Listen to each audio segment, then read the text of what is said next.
Hi there everyone, today I'm going to tie a pike fly. It's going to be a blackish one, so basically this is going to be a kind of like an easier way to tie a big black fly that's not on the tube as the eel pattern, which I'm very fond of, but an easy and inexpensive way to tie a nice pike fly on a hook. Basically I have here an Ahrex Predator 4.0. Without a bard, of course, because, well, basically I love pike and I fish barbless all the time. And when you can get these hooks without a bard, then basically I recommend that you do so, because then you don't have to, and then you don't accidentally forget to put down the bard.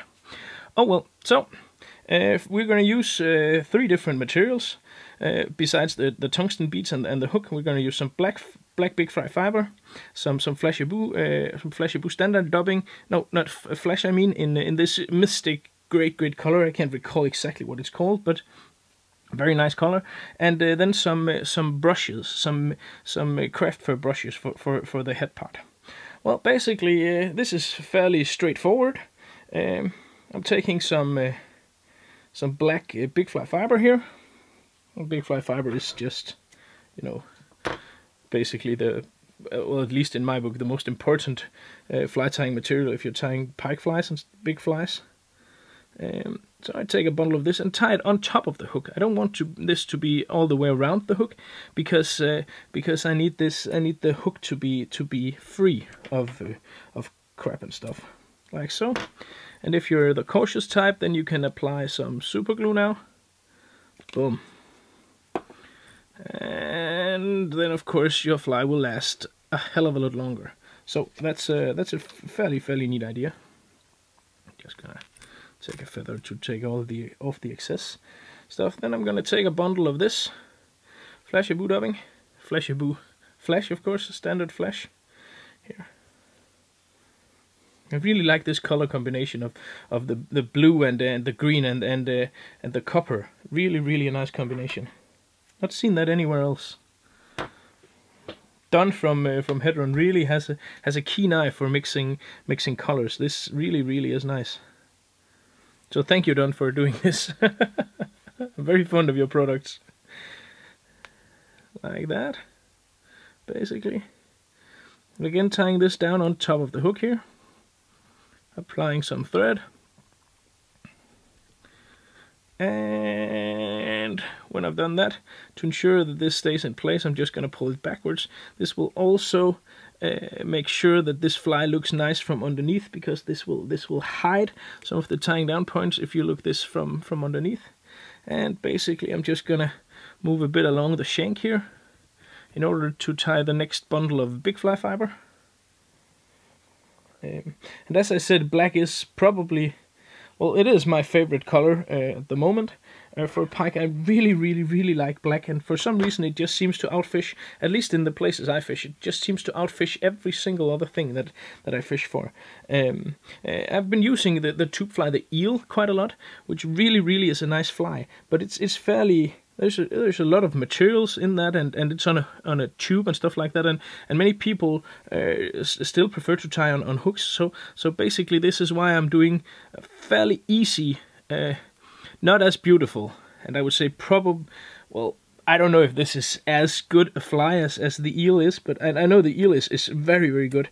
But it has a lot of things that this one doesn't have. It has a lot of things that moves another way, and some hack holes and stuff like that. But this is, well, basically the same idea, and this really works well as works nice as well. So, it's pike, and I don't know if you need that many materials and details in your pike flies, but, well, basically I love to fish pike, but I also love to tie pike flies, which is why I love to tie nice pike flies that looks awesome, both in the water and in the box, and so basically this is if you're more a basic kind of guy, and many of the other patterns are a bit more advanced and a bit more. Well, they look very nice in the box as well, and I like to have a box that looks well, and to I like to fish with flies that are beautiful. I'm not sure if they catch per se more pike, but I fish the more efficient, I think. And when I fish better with a fly, it probably will catch more fish, if that makes sense. The more you believe in a fly, and the better you think that particular fly is, the more fish that fly is gonna catch. That is a fact. So as you can see, I have now about 6-7 millimeters left of this, and that's because I want to do the head part of this fly, and I want to do the head part of this fly with these fur strings, these craft fur strings. One package of these is around 10 euros, and there is 6 strings in there, and you can use a string. You can make 2 flies out of 1 string. So if you don't want to mess around with doing craft fur dubbing loops yourself, then basically this is a very nice way to do that for you, because you completely. You don't have to, you know, mess around with making the dubbing loop yourself. It's pre-made for you. So basically, you just tie the metal wire down, like so, and you just turn it. Fold everything back on every single turn, like so, and basically you just turn. And I normally use about, as I said, half of this for 1 fly. And you can push out all the stuff here when you're done. So basically, just, you know, fold things backwards and turn it all the way up here, and you will get a very nice, a fairly bulky head that will not soak up too much water, and making this fly too difficult to cast. You could probably easily cast this on, well, not easily, because, you know, anything would be, any trout flies or salmon flies would be easier, but this is definitely castable on a, let's say, an 8 weight or something like that. And basically you just turn and turn and turn. Just gonna do one last turn up here, like that, and that's about half the dubbing loop. Cut it off, and then I have the rest of the dubbing loop. I can put it to a side and use on a later date, or for the next fly. Gonna make a whip finish, and basically you are done. Well, almost done.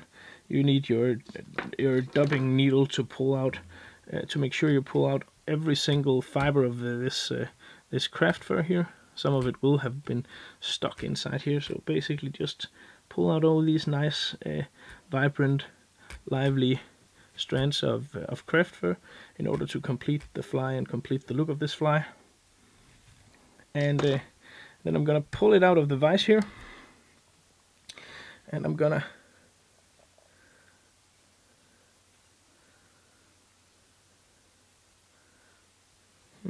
cut it so it tapers correctly, because now it's simply is too long. So I'm gonna cut it in a downward motion, so I taper it the right way here. Also doing that on top, in order to make this more in the shape of a fish, like that. And of course you can trim it as much as you like until you have the size, the ideal size that fits you. But I think this is pretty nice for me, like that. There you have it, something dark and easy and cheap. Thank you for watching.